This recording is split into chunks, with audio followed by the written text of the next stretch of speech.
I was born in San Diego, California in 1984. My father was a naval officer.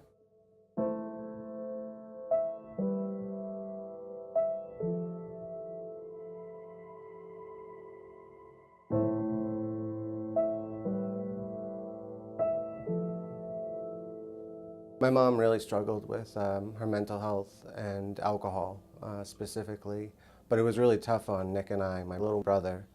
So oftentimes we were left alone or had to take care of ourselves because my mom just couldn't do it. My mom was always out drinking, or we really never knew what to expect. I had to take responsibility for my brother and look after him to make sure that we were okay when she couldn't. I remember actually not even attending second grade. I had just graduated the fifth grade, and my brother and I were with my mom. She started to, drink with her friends and was drunk most of the day. The police came out. The officer gave me his card, and he said, "If anything changes, if you don't feel safe, call me." And my mom continued to drink that day. I didn't feel safe, so I used the phone number that the police officer gave me, and they came down and got me and my brother and took us to the station and called my father to come get us.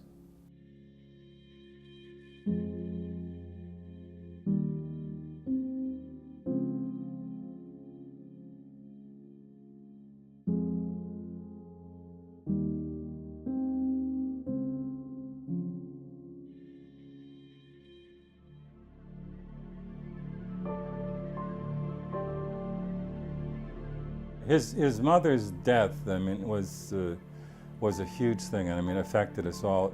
He's essentially grown up without a mother. I remember crying myself to sleep for months after her death. Just really sad.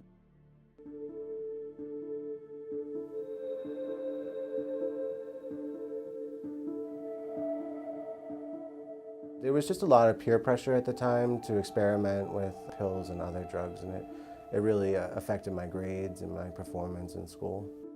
And the first time I ever did Oxycontin, I got very sick. I despised it. I didn't like how it made my friends act. I didn't like how it made me feel. But it just was everywhere. And I think after the first 2 or 3 times, I started to get hooked.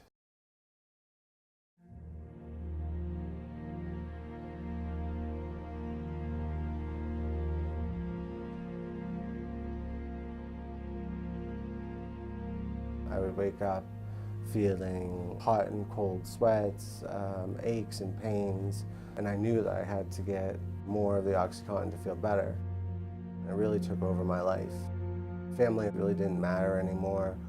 It was always about, the next pill. I took money from my father in the form of checks. I would write them out to myself and deposit them at the bank without him knowing. I also stole jewelry from our downstairs neighbors, neighbors that helped raise us as kids, so they were like family.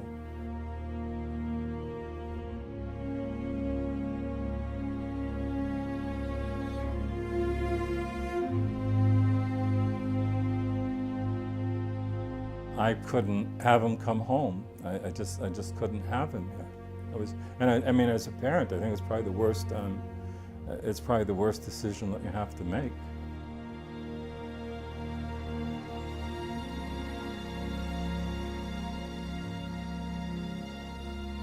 When Andrew was homeless, I was terrified. I always expected to get a call saying that he was dead. When I was homeless and sleeping in the cemetery, I began to become hopeless. I really felt desperate. And it just felt like there were so many problems that I couldn't find a solution. There were no lights at the end of the tunnel for me.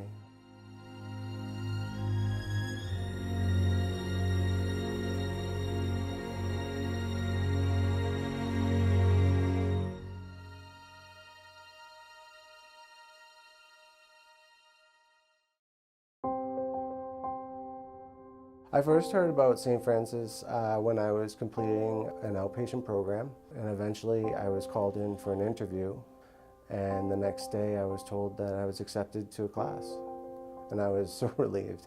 I kept thanking the instructor, and if I hadn't found St. Francis House, I might very well be dead.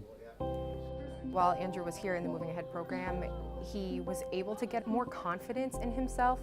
I think that's really why it helped stick this time while he was in recovery, is he had the support of all the staff here at the St. Francis House.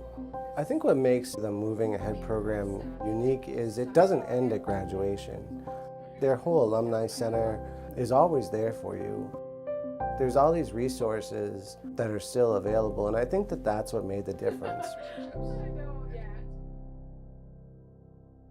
When we had our advocacy day at the State House for the Moving Ahead program, he volunteered to be one of our group leaders.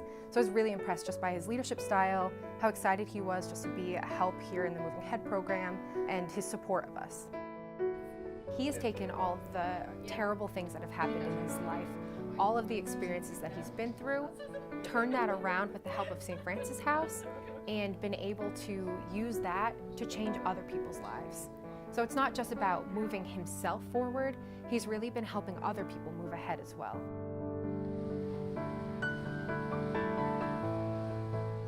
Elliot is a nonprofit agency. We serve adults with mental illness.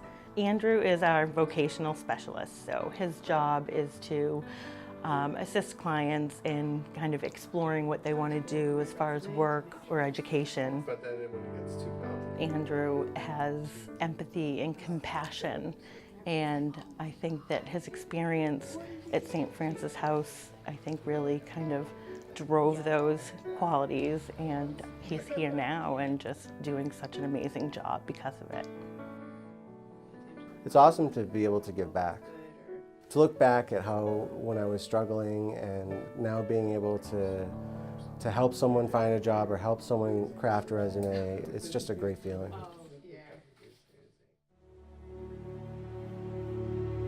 My relationship with my father and my brother has just improved 100-fold since I've been in recovery. I'm very proud of Andrew and what he's been able to accomplish. And he's also going to school, getting his degree. Andrew's just a terrific kid. Our relationship is totally different, and it's so much stronger. I'm really fortunate to have them. St. Francis is an amazing place. They really gave me the hope and the foundation to build my life back up. I really feel like St. Francis saved my life.